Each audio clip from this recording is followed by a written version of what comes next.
Bihar SSC, जैसा कि आप देख रहे हैं कि बिहार एसएससी के अंतर्गत थर्ड बिहार एसएससी का ये एग्जाम है कि सचिवालय सहायक का पोस्ट या अन्य जो भी पोस्ट हैं इसमें, इससे बेहतर पोस्ट स्टेट लेवल में आपका नहीं है। और अभी बिहार एसएससी का फॉर्म भराया जा रहा है, तो फॉर्म भरने में बहुत सावधानी इस बार आपको बरतनी चाहिए, क्योंकि अभी भी आप देखेंगे 2014 की जो वैकेंसी थी +2 लेवल की, तो सर्टिफिकेट इशू के कारण ही अभी तक पेंडिंग में पड़ी हुई है और इतने बच्चे परेशान अभी हो रहे हैं। इसलिए अभी वर्तमान वैकेंसी जो है इसके लिए आपको पहले से अलर्ट रहना चाहिए। और इस वीडियो में स्पेशल हम जो बातें करने वाले हैं, इसमें आवेदन से लेकर संपूर्ण तैयारी तक का इसमें डिटेल डिस्कशन होगा और अप्लाई करने से पहले इसको जरूर देखनी चाहिए।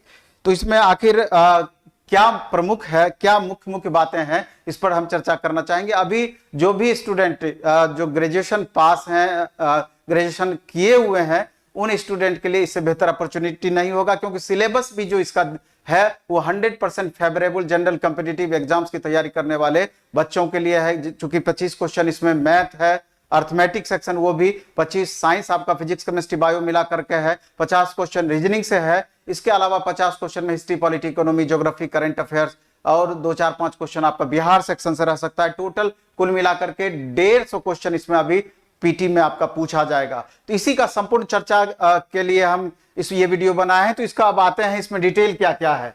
तो एक्चुअली में इस वीडियो में पहला जो है इस पर हम चर्चा करेंगे कि शैक्षणिक प्रमाण पत्र इसमें कौन कौन सा आपको देना चाहिए। एनसीएल वगैरह का भी इशू है, उस पर भी हम चर्चा करेंगे। तो शैक्षणिक प्रमाण पत्र जो इसमें आपका लगेगा, मैट्रिक का मूल एवं अंक प्रमाण पत्र, डेट ऑफ बर्थ के प्रूफ के लिए मैट्रिक का मूल एवं अंक प्रमाण पत्र डेट ऑफ बर्थ के प्रूफ के लिए। इसके बाद इंटर प्रमाण पत्र, ये अनिवार्य आपका नहीं है, लेकिन आपको बाद में ये चीज पूछा जाएगा, वेरिफिकेशन के वक्त इसका जरूरत पड़ेगा। लेकिन अभी इंटर का प्रमाण पत्र अनिवार्य नहीं है, लेकिन स्नातक अंक पत्र एवं मूल प्रमाण पत्र ये एकदम अनिवार्य है। मूल नहीं रहने पर आप प्रोविजनल इसका दे सकते हैं, मूल प्रमाण पत्र नहीं रहने पर। स्नातकोत्तर यदि है तो ये अनिवार्य नहीं है, आप दे भी सकते हैं। इसके बाद आरक्षण प्रमाण पत्र, आरक्षण प्रमाण पत्र की बात करें तो ईडब्ल्यूएस प्रमाण पत्र, इसमें 1 वर्ष से पुराना का ईडब्ल्यूएस सर्टिफिकेट नहीं होना चाहिए, 1 वर्ष के अंदर का ईडब्ल्यूएस सर्टिफिकेट आपका होना चाहिए। चूंकि आय आपका चेंज होते रहता है, इसलिए 1 साल के अंदर का ही इसको माना जाता है इसमें।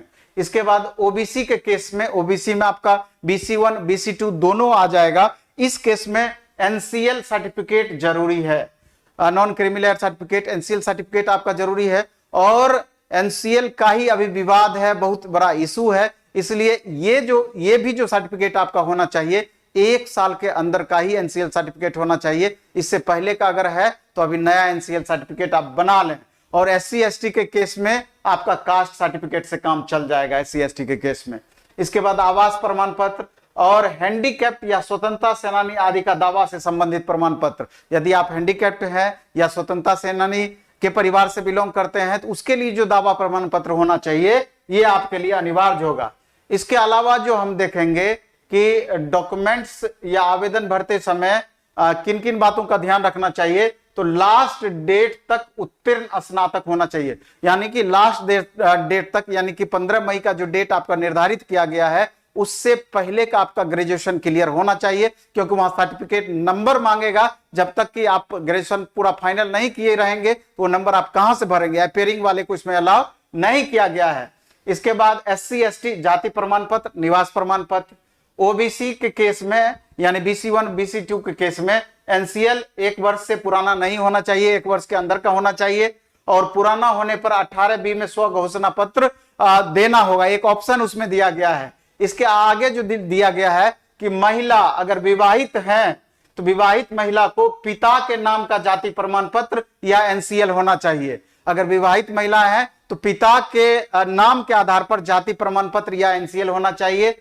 और इसके बाद सभी प्रमाण पत्र के सीरियल नंबर, सभी प्रमाण पत्र के सीरियल नंबर या प्रमाण पत्र नंबर ऑनलाइन आवेदन में भरना है। जो आपका प्रमाण पत्र है उसमें वो आपका आवेदन जब भरिएगा तो उसमें एक कॉलम दिया हुआ होगा कि उसमें उसकी प्रमाण पत्र संख्या आपको वहां पर डालना पड़ेगा।